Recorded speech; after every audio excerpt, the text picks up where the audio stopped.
মানুষ সবসময় মৃত্যু থেকে বাঁচার জন্য চেষ্টা করতে থাকে, কিন্তু জাহান্নাম থেকে নয়। অথচ মানুষ চাইলে জাহান্নাম থেকে বাঁচতে পারবে, কিন্তু মৃত্যু থেকে কখনো বাঁচতে পারবে না। সিকন্দরিয়ার অধিবাসী উম্মে ফাতিমা নামের এক মহিলার ঘটনা। মদিনায় মুনাওয়ারায় পৌঁছাবার পর ওর এক পা ক্ষত হয়ে যায় ও অবশ হয়ে যায়, ফলে চলাফেরা করতে অক্ষম হয়ে গেল। লোকেরা মক্কা মুনাওয়ারার দিকে যাত্রা দিল, কিন্তু সে যেতে পারল না। একদিন সে কোনো প্রকারে রওজা পাকের হাজির হলো এবং রওজা পাক তওয়াফ করতে করতে বলল, ইয়া হাবিবুল্লাহ, ইয়া রাসূলুল্লাহ। লোকেরা চলে গেল, আমি রয়ে গেলাম। হুজুর, আমাকে হয়তো পাঠানোর ব্যবস্থা করুন অথবা আপনার সমীপে তলব করুন। সে এই রকম বলতেছিল। ইতিমধ্যে 3 জন আরবি যুবক মসজিদে নববীতে প্রবেশ করে জিজ্ঞেস করতে লাগলো, মক্কায় মুনাওয়ারায় কে যেতে চাচ্ছে? উম্মে ফাতিমা সঙ্গে সঙ্গে বলল, আমি যেতে চাচ্ছি। ওদের মধ্যে একজন ওকে বলল, তুমি দাঁড়াও। উম্মে ফাতিমা বলল, আমি দাঁড়াতে পারি না। যুবকটি বলল, আপনার পা লম্বা করুন। সে পা লম্বা করলো। তখন ওর ক্ষত পা দেখল। তখন ওরা 3 জনেই বলে উঠল, ঠিক আছে, এসো। অতপর ওরা ওকে উঠিয়ে বাহনের উপর বসিয়ে দিল এবং মক্কায় মুনাওয়ারায় পৌঁছিয়ে দিল। উম্মে ফাতিমা ওদের সহযোগিতার কারণ জিজ্ঞেস করলে ওদের একজন বলল, আমাদেরকে সামনে হুজুর সাল্লাল্লাহু আলাইহি ওয়াসাল্লাম নির্দেশ দিয়েছিল, এই মহিলাকে মক্কায় পৌঁছিয়ে দাও। উম্মে ফাতিমা বললেন, আমি খুব আরামের সঙ্গে মক্কায় পৌঁছে গেলাম। আমাদের হুজুর সাল্লাল্লাহু আলাইহি ওয়াসাল্লাম এখনও প্রত্যেক ফরিয়াদের ফরিয়াদ শুনেন এবং প্রত্যেক সমস্যার সমাধান করে দেন আল্লাহর তরফ থেকে।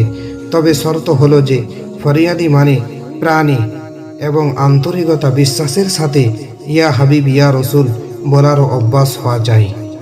রাসূলুল্লাহ সাল্লাল্লাহু আলাইহি ওয়াসাল্লাম বলেছেন, আমি জাহান্নামে মহিলাদের অনেক আযাবে ভুগতে দেখেছি। তাদের মধ্যে একজনকে চুলের সাথে উল্টা করে লটকিয়ে রাখা হয়েছে, মগজ খুলে খুলে পড়ছে। তার পাপ হচ্ছে সে পরপুরুষের সামনে চুল ঢেকে রাখত না। সামান্য চুল না ঢাকার জন্য যদি এত ভয়াবহ শাস্তি হয়, তাহলে বেপরদা নারীর জন্য কত বড় শাস্তি অপেক্ষা করেছে একটুবার ভেবে দেখুন তো বোনেরা। হযরত ইমামে আযম রাহমাতুল্লাহি আলাইহির সাথে এক নাস্তিক পণ্ডিতের বিতর্ক। একবার আল্লাহর অস্তিত্বে অস্বীকারী এক নাস্তিকের সাথে আমাদের ইমাম হযরত আবু হানিফা রাহমাতুল্লাহি আলাইহির মুনাজারা হয়েছিল। মুনাজারার বিষয় ছিল পৃথিবীর কোনো সৃষ্টিকর্তা আছে কিনা। এত বড় ইমামের সাথে এই গুরুত্বপূর্ণ বিষয়ের মুনাজারা দেখার জন্য শ্রোতাবিন্দু যথাসময়ে মুনাজারার স্থানে সমাবেত হলো। নাস্তিক লোকটিও যত সময়ে পৌঁছে গেল, কিন্তু হযরত ইমামে আজম নির্ধারিত সময়ের অনেক দেরিতে সমাবেশে তাশরিফ আনলেন। নাস্তিক পণ্ডিত ব্যক্তিটি জিজ্ঞাসা করলেন, আপনি এত দেরি করলেন কেন? তিনি বললেন, জঙ্গল দিয়ে আসার সময় এক অদ্ভুত ঘটনা চোখে পড়ল। সেটা দেখে আমি আশ্চর্য হয়ে গেলাম, এখানে থমকে দাঁড়িয়ে গেলাম। ঘটনাটি হলো, নদীর কিনারে একটি বৃক্ষ ছিল। দেখতে দেখতে সেই বৃক্ষ নিজেই কেটে পড়ে গেল, এরপর নিজেই তক্তায় পরিণত হয়ে গেল।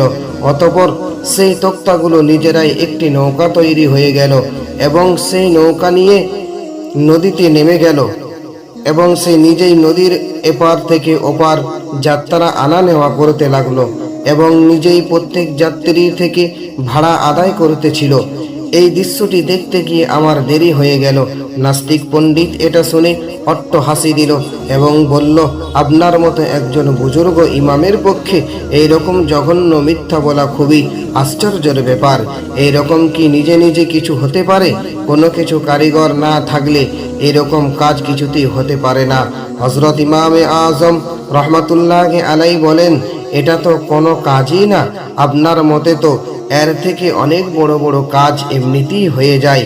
পৃথিবী, এ আসমান, এ চাঁদ সূরজ, তারকারাজি, বাগান সমূহ, রং বেরং এর নানা রকম ফুল, সুমিষ্টি ফল, এ পাহাড় পর্বত, জীব জন্তু, মানব দানব সবকিছু কোনো সৃষ্টিকর্তা ব্যতীত এমনিতেই হয়ে গেছে।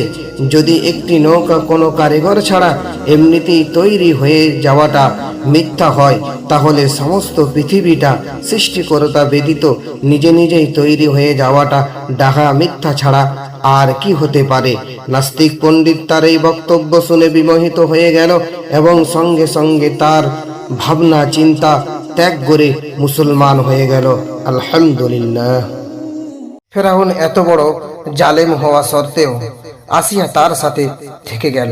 তাহলে কি ফেরাউনের চেয়েও তোমার স্বামী এত খারাপ? স্বামী যেমনই হোক না কেন, তাকে ডিভোর্স দেওয়ার সিদ্ধান্ত নিও না।